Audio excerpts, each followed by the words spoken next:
Hey everyone, welcome to my channel. आज हम करेंगे safety first. Safety first means कि हम किस तरीके से सेफ्टी दे सकते हैं।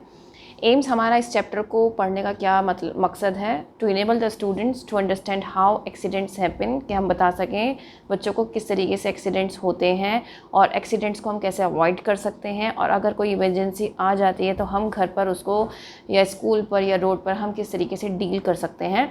एड्स का मतलब होता है हम क्या क्या चीज़ें लेकर उनको समझा सकते हैं कि किस तरीके से मतलब हमें फ़र्स्ट एड देना चाहिए, जैसे कि स्टेरलाइज कॉटन और बैंडेजेस देकर, एंटीसेप्टिक क्रीम और लोशन हम दिखा सकते हैं और बता सकते हैं लगाकर, सीजर्स और बैंडेड्स के थ्रू, और कुछ मेडिसिन दिखाकर हम उनको समझा सकते हैं कि हम इस तरीके से फ़र्स्ट एड दे सकते हैं। Newspapers carry news of accidents almost every day. ये हम देखते हैं न्यूज़पेपर में ऑलमोस्ट यहाँ पर एक्सीडेंट्स की न्यूज़ होती हैं, जिसकी वजह से हमारी लाइफ और प्रॉपर्टी दोनों को ही हार्म होता है। और ये आप जानते हैं जब एक्सीडेंट होता है तो हमें चोट लगती है, जो कि बहुत ज़्यादा पेनफुल होती है और हम सफ़र भी करते हैं।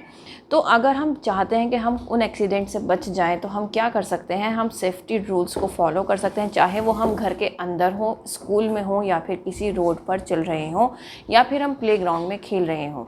Injuries at home are mostly caused by slipping on the floor. जो घर के अंदर इंजरीज़ होती हैं, अगर कोई हादसा होता है घर में, तो वो किस तरह का होता है कि भाई हमारा पैर फिसल गया और हम गिर गए। ज़्यादातर बाथरूम में आपने देखा होगा कि बाथरूम में लोग गिर जाते हैं, क्योंकि वहाँ पर सोप होने की वजह से, सोप का पानी होने की वजह से वो बहुत स्लिपरी हो जाता है एरिया। या फिर हाथ जलने की वजह से, किचन में मम्मा कोई काम कर रही हैं तो मम्मा का हाथ जल जाता है, या फिर इलेक्ट्रिक शॉक लग जाता है, या फिर कोई केमिकल पॉइजनिंग की वजह से क्या होता है, घर के जो इंजरीज़ होती हैं वो इस तरीके की होती हैं। तो इसलिए अपने घर को हमें सेफ़ प्लेस बनाना चाहिए और अलर्ट रहना चाहिए, ताकि हम इन जो एक्सीडेंट्स हैं उनसे बच सकें। अब वो कौन कौन से तरीके हो सकते हैं कि हम घर पर सेफली रह सकते हैं। Safety at home, slipping on the floor. Floor पे स्लिप करना क्या है, एक सेफ्टी किस तरीके से हम कर सकते हैं। अब हम वेट फ्लोर पे, जो गीला फ्लोर होता है, उस पर फिसल भी सकते हैं और गिर भी सकते हैं, और जिसकी वजह से क्या होता है, हमारा फ्रैक्चर भी हो सकता है। तो ज़्यादातर क्या होता है कि हम बच कर चलते हैं, या तो गीला फ्लोर होगा, या फिर आपके सामान या टॉयज़ वगैरह पड़े हुए होंगे, राइट, या फिर स्टेयर्स पे आपका पैर फिसलता है। तो इन एक्सीडेंट्स को हम कैसे रोक सकते हैं, एक तो हमें ड्राई रखना चाहिए अपने फ्लोर्स को, और बाथरूम के, किचन के फ्लोर्स को बिल्कुल भी स्लिपरी नहीं रखना चाहिए, क्योंकि वहाँ पर हमारा जाना आना ज़्यादा रहता है। कभी भी अपने टॉयज़ को फ्लोर पर नहीं छोड़ने चाहिए, या फिर कभी भी अपनी जो लैडर होती है, जैसे कि सीढ़ी वगैरह होती है, हम घर में रखते हैं पोर्टेबल लैडर, तो उसको हमें क्या नहीं करना चाहिए, बच्चों की रीच से दूर रखना चाहिए, ताकि बच्चे उसको टच ना कर सके, क्योंकि बच्चे उसको टच करेंगे वो अनकंट्रोलेबल हो जाएगा और वो उन्हीं के ऊपर गिर जाएगा, जिससे चोट लगने का डर रहता है। बर्निंग को हम कैसे रोक सकते हैं भाई, अगर किचन में आग लग जाती है, सीरियस इंजरी हो जाती है, इवन डेथ भी होने का डर रहता है, तो इससे हम कैसे बच सकते हैं। कभी भी हमें सिंथेटिक क्लोथ्स नहीं पहनने चाहिए। जब हम किचन में खाना बनाते हैं हमें कॉटन वेयर करना चाहिए, और क्योंकि जो सिंथेटिक क्लोथ्स होते हैं वो बहुत जल्दी क्या करते हैं, कैच करते हैं फायर को, और जब भी हमें गैस स्टोव की ज़रूरत नहीं है तो हमें क्या कर देना चाहिए, उसको ऑफ़ कर देना चाहिए, और हमें लीकेज का रेगुलरली चेक करते रहना चाहिए कि लीकेज तो नहीं हो रहा है। देन इलेक्ट्रिक शॉक्स, ये आप जानते हैं कि जैसे बरसात का मौसम होता है और आप गीले हाथों से इलेक्ट्रिक बोर्ड को हाथ लगाते हैं तो आपको करंट महसूस होता है। वो इसलिए होता है क्योंकि आप गीले हाथ उस इलेक्ट्रिक बोर्ड को लगा रहे हो। चाहे आप इलेक्ट्रिशियन को बुलाकर कुछ भी सही करवा लो, लेकिन आपको करंट लगता है। वो क्यों होता है, क्योंकि क्या होता है कि बरसात के मौसम में ना इलेक्ट्रिसिटी का जो कंडक्शन है वो बहुत जल्दी होता है, जिसकी वजह से क्या हो जाता है कि आप जब गीले हाथ लगाते हो तो वो आपको करंट प्रोवाइड करता है, करंट वापस देता है। तो इस केस में हमें क्या करना चाहिए, हमेशा हमें अपने हाथ सुखाकर तब स्विच ऑफ या ऑन करना चाहिए, कभी भी गीले हाथों से नहीं करना चाहिए, ठीक है। क्योंकि इससे हमें क्या होता है, इलेक्ट्रिक शॉक लगता है। जब हम किसी, जैसे टेबल फ़ैन चल रहा है या हीटर्स चल रहे हैं, कभी भी उसके ज़्यादा क्लोज़ नहीं जाना चाहिए। और अगर कोई इलेक्ट्रिक शॉक लग भी जाता है आपको, तो एकदम से हमें क्या करना है, स्विच ऑफ कर देना है, ताकि उसका जो करंट है वो वहीं स्टॉप हो जाए। अब हम किसी भी पॉइजनिंग से घर पर किस तरीके से बच सकते हैं कि भाई आपने एक्सीडेंटली कोई कंजम्पशन कर लिया केमिकल का, कंज्यूम कर लिया केमिकल, तो उससे हम कैसे बच सकते हैं। प्रॉपर्ली आपको उस पर लेबल करके रखना चाहिए, भाई ये इस चीज़ की बॉटल है, और अपने खाने की चीज़ों से उसको दूर रखना चाहिए, ताकि आप गलती से भी उसको टच मत करें, और किसी बड़े से पूछकर ही कोई भी मेडिसिन हमें लेनी चाहिए।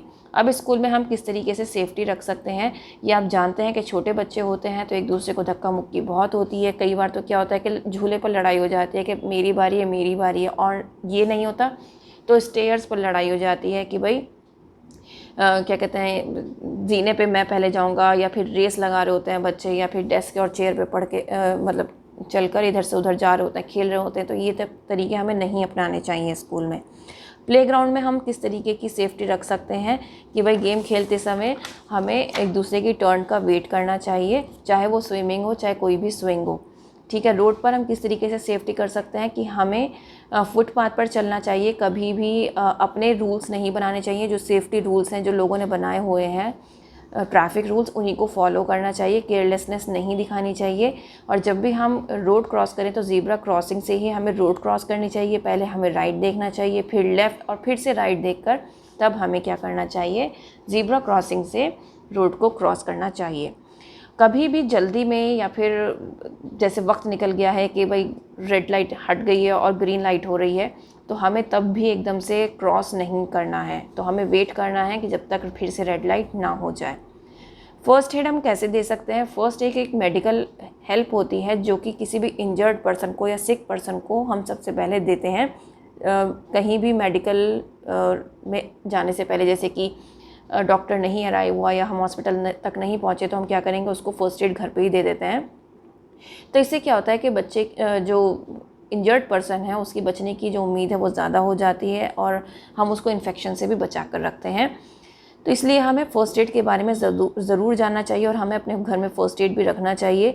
इससे हमें ये भी कहना चाहिए कि भाई बंदे को हमें ये कहना चाहिए कि भाई आप थोड़ा सा काम डाउन हो जाओ, कुछ नहीं हुआ है, सब कुछ ठीक हो जाएगा।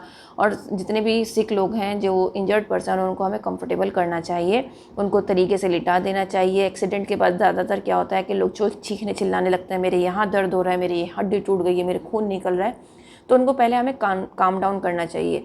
और अगर छोटे छोटे कट लगे हैं, या फिर बच्चा बेहोश हो गया है, या फिर किसी इंसेक्ट ने या स्नेक ने बाइट कर लिया है, या फिर जल गया है छोटा मोटा, तो वो क्या हो सकता है, वो हील अप हो सकता है घर पे ही फ़र्स्ट एड देने के बाद। फिर आप डॉक्टर के पास जाकर उसको दिखा सकते हैं, ठीक है। माइनर कट्स में क्या कर सकते हैं आप, सबसे पहले उस वुंड को जहाँ पर चोट लगी है उसको वॉश करिए, वहाँ पर एंटीसेप्टिक लोशन लगाइए, और जैसे ही ब्लीडिंग हो रही है वहाँ पर अगर वो स्टॉप हो जाती है तो वहाँ पर बैंडेज लगा दीजिए। कोशिश ये करिए कि वो जगह आपकी बिल्कुल भी गंदी ना हो, और कोई भी मक्खी या मॉस्किटो वगैरह वहाँ ना बैठे, और जल्दी से आप डॉक्टर को दिखाई आएँ। देन अगर पर्सन आपका गिर जाता है, बेहोश होकर फेंट हो जाता है, तब हम क्या करते हैं, उसको सीधा लिटा दीजिए, और फिर उसकी ऐसा सीधा लिटाने से क्या होता है, जो ब्लड है ना वो जल्दी से उसके ब्रेन में जाता है, और उसको फ्रेश एयर दे दीजिए। उसका सर इस तरीके से झुकाइए, थोड़ा सा सर नीचे की तरफ, ताकि जो ब्रेन ब्लड का सर्कुलेशन है वो ब्रेन की तरफ ज़्यादा हो। और लूज़ क्लोथ्स और से मतलब उसके क्लोथ्स जो हैं वो लूज़ कर दीजिए, और उसके ऊपर पानी डालिए ताकि वो जल्दी से होश में आ जाए।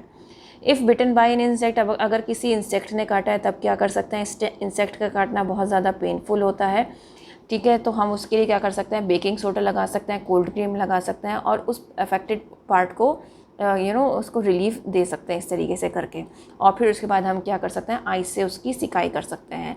अगर आपका हाथ जल गया है घर पर तो आप क्या कर सकते हैं, अगर छोटा मोटा जला है तो उस एरिया पे हमें सबसे पहले ठंडा पानी जल्दी से गिराना, उसके बाद आइस पैक लगाना है हमें उस एरिया पे, और एंटीसेप्टिक क्रीम लगानी है। तो ऐसा करने से क्या होगा कि वो जल्दी हील अप होगा, और आपकी जो जलन है वो कम हो जाएगी। ज़्यादातर क्या होता है कि हमें इमरजेंसी के लिए रेडी रहना चाहिए, इसलिए फ़र्स्ट एड हमेशा आपके पास होना ज़रूरी है, ठीक है।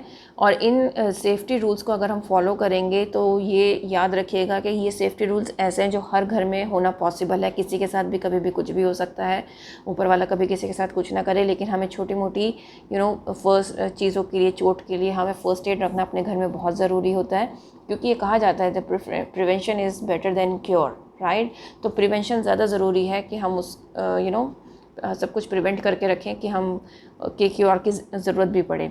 तो हमें इन सब चीज़ों से बचना भी चाहिए, जल्दबाजी में कोई भी काम नहीं करना चाहिए।